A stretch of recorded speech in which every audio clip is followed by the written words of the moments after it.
Initiative तो बहुत अच्छा है। इससे जो है ना वुमेन टू वुमेन सपोर्ट भी मिलती है। हमारे माशरे में वुमेन स्ट्रॉन्ग होती हैं, उनको एक प्लेटफॉर्म मिल जाता है कि वो स्मॉल बिज़नेस जो भी वो ओन करती हैं उसको डिस्प्ले कर सकें, चाहे वो घर से कर रही हैं चाहे वो बाहर से कर रही हैं। तो ये एक बहुत अच्छी चीज़ है।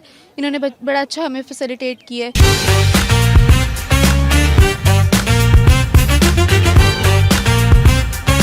मुझे तकरीबन 3 साल हो गए हैं यहाँ पर काम अपना ये बिज़नेस चलाते हुए, और मैं अपना ये सारा काम हैंडमेड बनाती हूँ।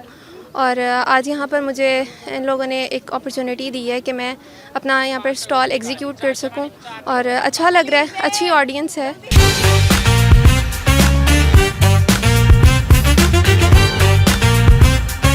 ये मेरी बेसिकली रेजिन आर्ट है और कंक्रीट आर्ट है, डिकोपाज का, हर चीज़ हैंडमेड है। हर चीज़ मैं खुद बनाती हूँ और बहुत डिफरेंट मेरे आइडियाज़ हैं। कॉपी पेस्ट और जिस तरह से चल रहा है उनसे हट के मुझे काम करना अच्छा लगता है कि मेरे आइडियाज़ बिल्कुल एक से एक यूनिक, एक चीज़ जो बनाई है उसकी तरह की दूसरी चीज़, इसीलिए इनमें वेरिएशंस हैं।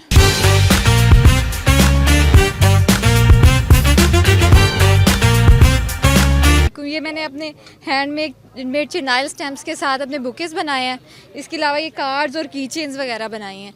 तो ये मैं ऑनलाइन भी सेल करती हूँ, लाइक पेटल ब्लूम्स के नाम से मेरा अकाउंट है उस पर। और मैंने आज स्टॉल यहाँ लगाया, बहुत अच्छा स्टॉल जा रहा है मेरा, बहुत अच्छी रौनक लगी हुई है, बहुत अच्छा इन्होंने मैनेज किया हुआ है।